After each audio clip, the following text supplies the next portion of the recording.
거룩한 주일에 하나님께서 저와 여러분에게 주시는 말씀입니다. 구약 성경 시편 72편입니다. 시편 72편 1절에서 7절, 18절, 19절을 봉독합니다. 하나님이여, 주의 판단력을 왕에게 주시고 주의 공의를 왕의 아들에게 주소서. 그가 주의 백성을 공의로 재판하며 주의 가난한 자를 정의로 재판하리니 의로 말미암아 산들이 백성에게 평강을 주며 작은 산들도 그리하리로다. 그가 가난한 백성의 억울함을 풀어주며 공평한 자의 자손을 구원하며 압박하는 자를 꺾으리로다. 그들이 해가 있을 동안에도 주를 두려워하며 달이 있을 동안에도 되도록 그리하리로다. 그는 벤 풀 위에 내리는 비같이 땅을 적시는 소낙비같이 내리리니 그의 날에 의인이 흥왕하여 평강이 풍성함이 달이 다할 때까지 이르리로다.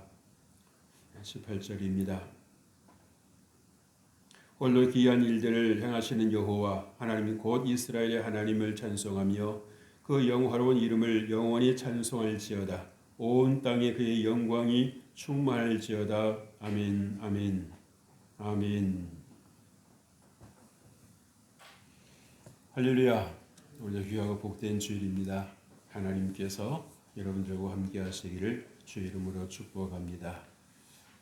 우리가 하나님의 은혜가 임하면 임할수록 내가 얼마나 작은 자인가, 내가 얼마나 보잘것없는 사람인가 라고 하는 것을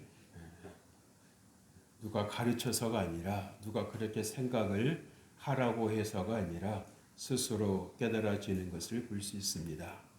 오늘 이 솔로몬 왕이 정말 이 성경에 올릴 만한 그러한 이 시를 지었는데요. 어떻게 기도하고 있습니까?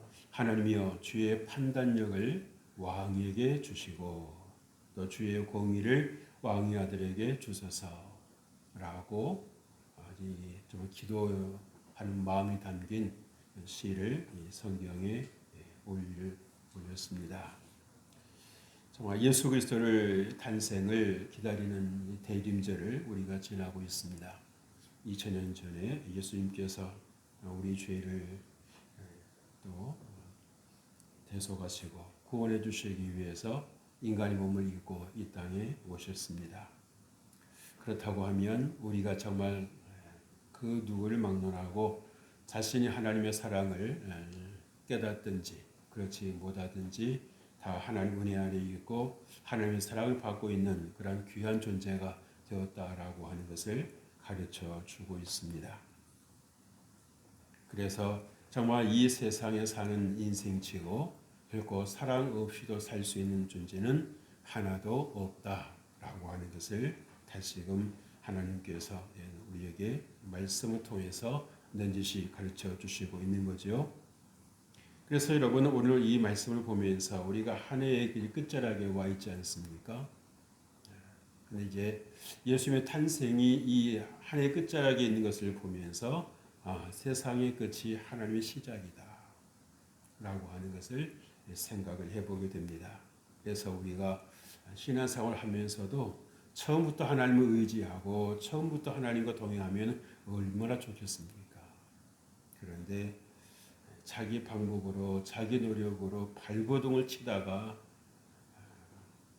지칠 대로 지치니까 그제서야 하나님의 손을 붙잡으려고 하고 하나님께 자기 손을 내미는 정말 초라해진 그 손을 내밀 때가 우리가 얼마나 많은가라고 하는 것을 볼 때가 있습니다. 여러분, 우리가 정말 이 왕의 기도는 역할 면에서 백성의 기도와는 같지가 않습니다. 백성은 대체로 나라 걱정하는 이도 없지는 않습니다만은 대개는 자신이 먹고 사는 문제에 관심이 많습니다. 그래서 잘 먹고 잘 살 수 있게 해주는 그런 왕이 있으면 대개는 성은이 만극하나이다 이렇게 하지요. 그래서 누가 왕이 되든 이 백성들은 상관이 없습니다. 잘 먹고 잘 살게 해주면 그게 그냥 감사한 거예요. 그러나 왕의 기도는 이 차원을 달리합니다. 자신의 유익을 위해서 자신의 잘 먹고 잘 사는 것을 위해서가 아니라 어떻게 하면 내게 맡겨진 이 백성들을 잘 먹고 잘 살게 할 수 있을까? 안전하게 살 수 있게 할 수 있을까? 편안하게 살게 할 수 있을까? 라고 하는 것을 궁리하는 것을 봅니다. 늘 마음속에 염두에 두고 있는 것을 볼 수 있습니다. 그래서 이 솔로몬 왕도 이 지혜가 있으니까 하나님께 주신 지혜가 있으니까 그런 생각을 했겠지요. 이 생각은 이 백성을 인도하는 것은 내 입만 갖고 되지 않겠구나. 그래서 일찍이 하나님 앞에 엎드릴 줄 알았고요. 일천번제를 하나님 앞에 정말 겸손한 마음으로 또 두려운 마음으로 하나님의 은혜를 사모하는 마음으로 올렸던 것을 볼 수가 있습니다. 그래서 그 하나님의 은혜를 끝까지 정말 초심을 잃지 않고 정말 살았으면 얼마나 정말 하나님의 기쁨이요 영광이 되었을 수 있었을까. 근데 참 아쉬움이 남지요. 오늘 말씀을 보면 솔로몬이 정말 왕으로서 과연 하나님의 백성을 다스리는 왕다운 기도를 하나님께 올려드리고 있습니다. 1절 말씀 다시 한번 보십시다. 하나님이여 주의 판단력을 왕에게 주시고 주의 공의를 왕의 아들에게 주소서. 그래서 이 기도는 여러분이 삶에서도 실행이 되면 좋겠습니다. 솔로몬 왕의 초심을 잘 보여주는 그런 말씀이기도 하지요. 왕으로서 무엇을 해야 할 것인가? 이게 참 중요한 것입니다. 백성들의 한 사람의 실수는 그 한 사람으로 끝나지만 정말 이 왕이나 이 지도자의 실수라고 하는 것은 정말 국가적인 문제가 되는 것이고 또 자칫하면 정말 이 국가가 잘못하면 무너질 수도 있는 그러한 상황이 될 수도 있기 때문에 얼마나 하나하나의 결정이 선택이 중요한지를 이루다 말로 하기가 어려운 것입니다. 그래서 정말 자신이 막상 이렇게 왕위에 앉아 보니까 왕의 아들로 있을 때하고는 상황이 다른 것입니다. 대외적인 관계라 할지 또 백성들이 어떤 그런 그 상태라 할지 백성들이 어떤 상황에 놓였는지도 정말 제대로 그렇게 파악을 하려고 하고 그것을 알아가려고 하면 그것이 그렇게 쉬운 일만이 아닌 거죠. 아닌 겁니다.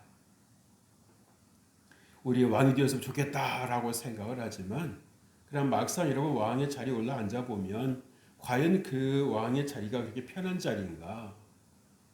어쩌면 그 부담 때문에 숨을 쉬기도 어려울 때도 있을 것입니다. 왜? 저기 쳐들어오면 누가 막아야 됩니까? 왕이 결정해야 되는 겁니다. 맞서 싸울 것인가? 아니면 항복할 것인가? 어떤 것이 나라와 백성들에게 국민들에게 유익이 될 것인가? 잠을 안 자면서라도 결정을 해야 되는 것입니다. 그랬을 때 필요한 것이 무엇입니까? 판단력이죠. 분별력인 것입니다. 그래서 최선이 아니면 차선이라도 어떻게 하는 것이 더 나은 것인가? 라고 하는 것을 생각을 해보게 하는 것이지요.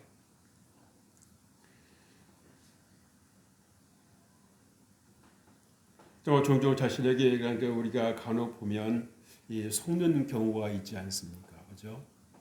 그래놓고 속상해하고 또 때로는 또 자존감이 또 살짝 건드려지기도 하고 그럴 때가 있어요. 그것은 무엇을 말해줍니까? 아직까지도 내가 내 자신을 잘 모른다는 것입니다. 분주한 삶 때문에 나를 돌아볼 수 있는 시간을 가지지를 못했고 내가 하나님 앞에서 정말 기도하는 시간을 많이 갖지 못했기 때문에 내 자신에 대해서 의외로 모른다는 거예요. 알면 아는 만큼 대비할 수가 있고 주의할 수가 있는 것입니다. 그러나 모르니까 대충 살다가 넘어지고 무너지는 것이죠. 그래서 오늘 솔로몬이 정말 왕의 그 주의 판단력을 왕에게 달라라고 하는 이 정말 이 짧지만 의미 있는 기도를 여러분들이 한 번 더 깊이 생각해 보실 필요가 있습니다. 정말 여러분 한번 물어보십시오. 여러분 자신을 1에서 10까지 수치로 매겨본다면 몇이나 될까요? 절반 이상 알고 계십니까? 여러분 잠재의식 속에 무엇이 들어있는지 아십니까? 지금까지 여러분의 삶에 영향을 미치고 있는 그 많은 것들이 무엇이 들어있는지 여러분 알고 계십니까? 여러분이 분별만 하고 알기만 하셔도 얼마든지 버려버릴 수 있고 놓아버릴 수 있는 것들을 지금까지 꼭꼭 채워놓고 붙잡고 있고 아둥바둥하고 살아갈 때가 얼마나 많은지 모릅니다. 좋지 않은데도 불구하고 그것을 붙잡고 있는 거예요. 왜? 붙잡고 있어야 할 것만 같아서. 왠지 그것을 놓아버리면 허전할 것 같아서. 불안할 것 같아서. 어떻게 해야 할지 그 다음이 보이지를 않아서. 그러나 여러분이 놓아버리지 않으면 하나님의 은혜를 붙들 수 없습니다. 그걸 아셔야 돼요. 우리가 그것을 다 붙잡을 수 있는 그런 능력 있는 사람이 아닌 것입니다. 그럴 필요도 없고요. 누가 봐도 이런 기도를 하나님께 드리는 왕을 보면 정말 마음이 놓이고 존경심이 가겠지요. 그죠? 왜? 왕의 판단 여부에 따라서 자신의 모든 그런 이 생사가 갈리는 거 아니겠습니까? 화와 복이 갈리는 거 아니겠습니까? 아무리 백성들이 민원을 올리고 또 소리를 내도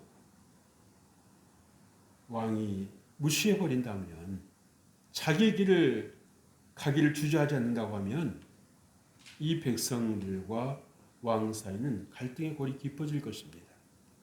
깊어질 거예요.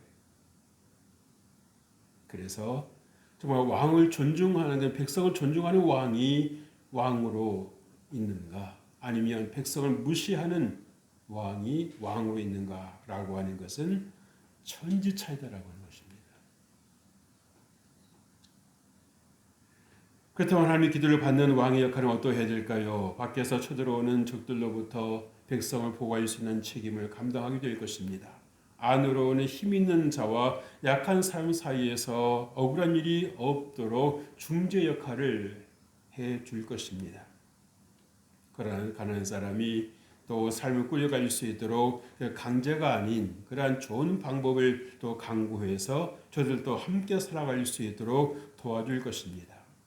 그리고 할 수만 있다면 너 알아서 살아가라고만 할 것이 아니라 살아갈 수 있는 방법이나 지식을 사람이나 기관을 통해서 가르쳐 주는 것이지요. 그리고 나라가 해야 될 일을 해 주는 것입니다. 그래서 우리가 잘 아시는 것처럼 여호사밧 왕도 어떠했습니까? 너희들 하나님 뜻대로 살아야 돼 라고 그렇게 말만 해준 것이 아니라 실질적으로 하나님 말씀대로 살아가는 것이 어떻게 살아가는 것인지를 사람들을 세워서 가르쳐 주었다는 것입니다. 그러니까 나라는 나라대로 튼튼해지고요. 백성들의 삶대로 정말 그렇게 강해지는 것을 볼 수가 있어요. 그러니까 어느 누구도 감히 이 유다를 넘보지를 못하는 것입니다. 왜? 백성들의 그 정신력이, 정신 건강이, 영적인 건강이 그 어느 때보다도 충만했다는 거예요. 튼튼했다는 것입니다. 세파에 흔들리지 않았다라고 하는 거예요. 왜? 하나님 말씀에 다 붙들려 있으니까 흔들리지 않는 것입니다. 그래서 우리가 정말 하나님 말씀에 붙들려 있다라고 하는 것이 여러분 무엇이겠습니까? 그만큼 힘 있는 것이 없는 것입니다. 그래서 여러분이 하나님 말씀에 붙들려 있으면 해석하는 벌써 능력도 생기는 겁니다. 오해하는 것이 아니라 삐딱하게 생각하는 것이 아니라 이 어떤 그런 과정 속에도 이러한 어떤 사건 속에서도 하나님의 깊은 뜻이 숨어 있을 거야. 우리가 이 때를 우리가 잘 극복하고 지나면 어떤 우리에게 하나님 은혜가 임할까? 어떤 해석하는 벌써의 관점이 달라지는 것을 볼 수 있는 것이지요. 왜 백성들이 이렇게 생각을 하겠습니까? 자신들의 삶을 살아보니까 왕이 이렇게 정말 하나님을 경외하고 하나님께 저렇게 엎드릴 줄 아는 왕을 만났을 때에 나라가 어떻습니까? 자기 보는 눈이 다 있으니까요. 촉이 있으니까 야, 왕이 하나님을 의지하니까 하나님께서 우리나라를 이렇게 견고하게 해주시네. 적으로부터 하나님께서 우리를 보호해 주시네. 우리가 정말 마음 놓고 살 수 있겠어. 여러분 우리가 같은 일을 해도 여러분 마음 불안해서 하는 것하고 마음 놓고 하는 것하고 같아달라요. 하늘과 땅 차이입니다. 마음이 편안하면요. 여러분 소화도 잘 되고요. 혈액순환도 잘 됩니다. 잘 되는 거예요.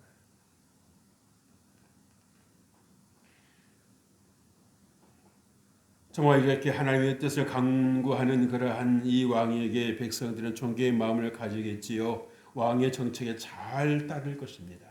그래서 선순환이 이루어지는 것이지요. 그리고 서로 얼굴을 또 마주보고 미소를 머금어 얼굴로 무슨 소리를 하겠습니까? 야, 우리가 왕을 정말 잘 만났어. 왕이 우리를 사랑하는 게 느껴져. 그렇지 않습니까? 그리고 또 나라가 정말 평안한 걸 보니까 적이 분명히 있는데도 불구하고 쳐들어올 엄두를 내지 못하는 걸 보면서 어떤 마음이 들겠습니까? 두려운 마음도 들 겁니다. 도대체 왕이 어떤 사람이길래 저게 적들이 꼼짝을 못할까? 그래서 여러분 안에 성령께서 계시면 어떻습니까? 사단이 역사를 못하는 것입니다. 여러분 흔들 수 없는 것입니다. 여러분이 가는 왜 마음이 흔들립니까? 왜 불안합니까? 왜 어디에 마음을 둬야 될지 막연해집니까? 하나님께서 여러분의 마음을 붙잡아 주시는 그 은혜가 적어진 겁니다. 적어진 거예요. 그래서 여러분들이 빨리 거기서 돌아오시는 것이 뭐다? 주의 분별력을 갖게 되는 것입니다. 아, 내가 이렇게 해서는 안 되겠구나. 라는 분별력이 생기는 거예요. 판단력이 생기는 거예요. 그러니까 어떻게 하겠어요? 성경 펴겠지요. 기도의 자리로 가겠지요. 하나님 제가 이렇게 마음이 흔들립니다. 하나님 나를 불쌍히 여겨 주옵소서. 기도할 때 우리를 사랑하신 하나님께서 기도 안 들으시겠습니까?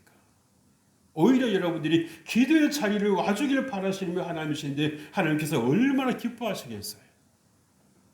그래서 여러분의 마음을 단단하게 하시고 견고하게 하시고 흔들리지 않도록 내가 있으니까 불안해하지 마라. 두려워하지 마라. 내가 너와 함께하고 있어. 라고 주님께서 여러분의 영혼에 그 음성을 들려주실 때 여러분 마음이 얼마나 든든하겠습니까? 아, 내가 괜한 걱정을 하고 있었구나. 내가 괜한 불안을 갖고 있었구나. 하나님 제 마음을 붙잡아 주시니 감사합니다. 기도가 나오는 겁니다. 이상 우리가 왕의 역할에 대해서 함께 생각해 보았는데요. 이렇게 인간 왕의 통치에 따른 반응이 나오는데도 나름의 이유가 있겠지요. 충분히 기대할 수 있는 반응 아니겠습니까? 왕이 나무랄 데 없이 잘 다스리고 또 있기에 백성들이 감사할 줄 모르고 입이 나와 있다거나 어디 트집 잡을 때는 없나 하고 찾는 일은 없을 것입니다. 하지만 솔로몬 왕은 자신이 왕임에도 불구하고 영원하신 왕, 전능하신 왕이신 하나님께 엎드렸다는 사실을 우리는 다시 한번 기억해야 됩니다. 하나님의 도우심을 구하고 있다는 사실을 지나쳐서는 안 되는 것입니다. 이러한 사실을 통해서 우리가 우리의 삶 속에서 물어야 할 질문이 있습니다. 무엇입니까? 예수님이시라면 어떻게 하실까? 그래서 오늘 본문 18절 19절에 이렇게 말씀했습니다. 홀로 귀한 일들을 행하시는 여호와 하나님 곧 이스라엘의 하나님을 찬송하며 그 영화로운 이름을 영원히 찬송할지어다. 온 땅에 그 영광이 충만할지어다 라고 노래하고 있습니다. 하나님은 이 땅을 다스리시는데 누구의 도움을 받지 않습니다. 아무의 도움도 필요하시지 않습니다. 홀로 기이한 일을 행하시는 전능하신 하나님이신 것입니다. 하늘과 땅을 다스리시고 하나님의 뜻을 따라서 모든 것을 주관하시는 하나님이시라는 사실입니다. 여러분이 그 하나님의 자녀인 것이 믿어지십니까? 여러분이 그 하나님의 자녀인 것이 느껴지십니까? 어떤 느낌이 오나요? 한 번도 생각해 본 적이 없다고요? 그렇다면 지금부터라도 느껴보시길 바랍니다. 하나님께서 우리에게 감각을 주셨는데 추위가 오면 추위를 느낄 줄 알고 더위가 오면 더위가 느낄 줄 아는데 왜 우리가 하나님 말씀 느낌이 없습니까? 불감증이 있다면 회복해야지요.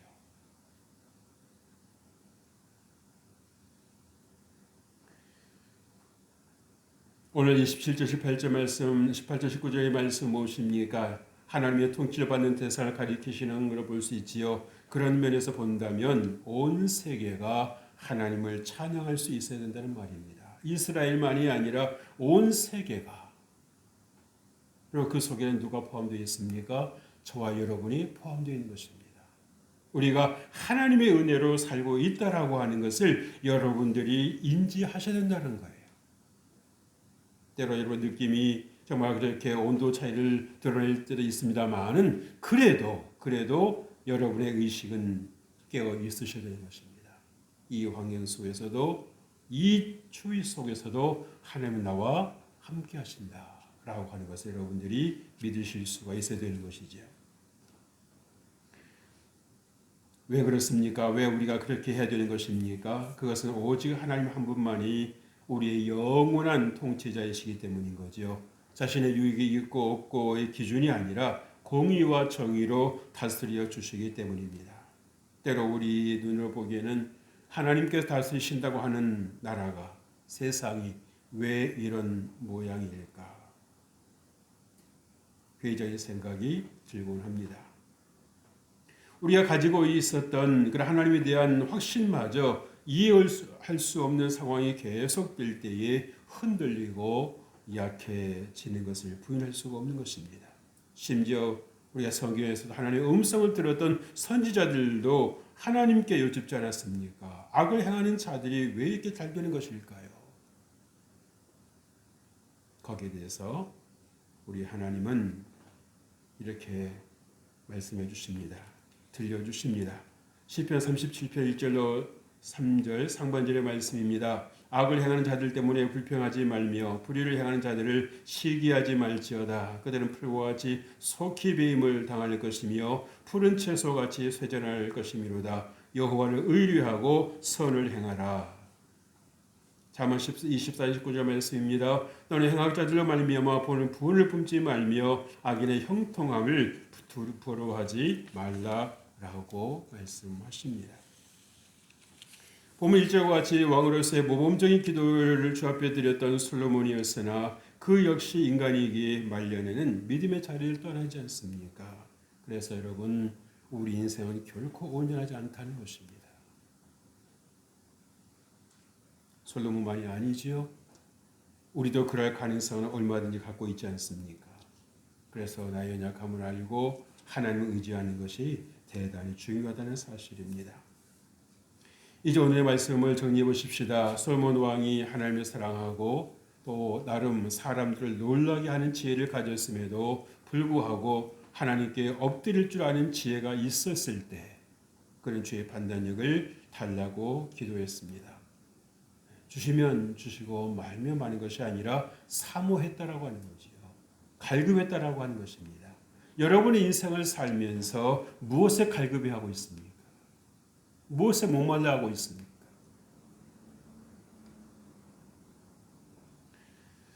그러던 그였습니다마는 하나님의 은혜로 인한 풍성함이 지속되자 그 은혜의 자리를 지켜내지 못합니다. 세상 사람들이 가는 길로 가는 초라함을 보여주지요. 그렇지만 그가 하나님 앞에 진심으로 기도했던 1절의 기도 내용은 기억하고 나의 기도 제목으로 삼았으면 좋겠습니다. 우리의 삶에 있어 얼마나 많은 선택이 있습니까? 힘들어 선택을 해놓고도 잘한 선택이 아니라 후회하는 일이 없지 않지 않습니까? 분별력이 따라주지 않은 때가 있지 않습니까? 그래서 하나님은 우리에게 이렇게 기도하라고 들려주십니다. 야고보서 1장 5절인데요. 너희 중에 누구든지 지혜가 부족하거든 모든 사람에게 후히 주시고 꾸짖지 아니하시는 하나님께 구하라. 그리하면 주시리라 라고 말씀하십니다. 여러분, 유명 인사에게 지혜를 배우려고 해도요, 여러분 얼마나 많은 돈을 내야 되는지 모릅니다. 거저되는 것이 있어요, 없어요? 없어요. 근데 우리 하나님은요, 거저 주시겠다는 것입니다. 어느 누구도 따라잡을 수 없는 그 지혜를 하나님께서 우리에게 거저 주시겠다는 거예요. 왜? 내가 널 사랑하니까. 너는 내 자녀이니까. 너와 나는 피를 나는 가족이 아니더냐. 너와 나는 피를 나는 가족이 아니더냐. 내가 너에게 무엇을 못 주겠느냐. 네가 구하지 않아서지. 구하기만 하라. 구하기만 하거라. 기도하기만 하거라. 때가 차면 내가 너에게 도우리라. 채우리라고 주님께서 말씀해 주십니다.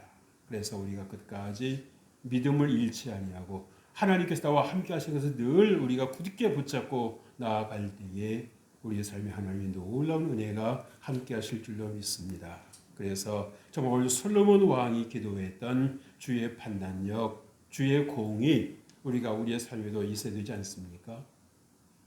무턱대고 좋은 게 좋은 거는 아니라는 거지요. 경계선을 가져야 된다는 말씀이지요. 그래서 여러분의 삶에 하나님의 풍성한 은혜가 함께 하실 수 있기를. 그래서 여러분이 충만하고 정말 복되고 승리하는 삶을 살아가는 여러분 되시기를 주의 이름으로 축복합니다. 축복합니다. 하나님 아버지 감사합니다. 하나님께서 우리를 자녀 삼아 주심과 함께 우리의 또 하나님께 기도할 수 있는 하나님의 은혜를 구할 수 있는 통로도 하나님 열어주셨사오니 감사합니다. 내가 연 것이 아니라 하나님께서 열어주셨기에 우리가 기도할 수 있음을 압니다. 하나님의 은혜입니다. 우리가 늘 주님과 늘 가까이 함으로 복되고 승리하는 삶을 살아가는 우리가 되게 하여 주옵소서. 예수님께서 이름으로 기도합니다. 아멘.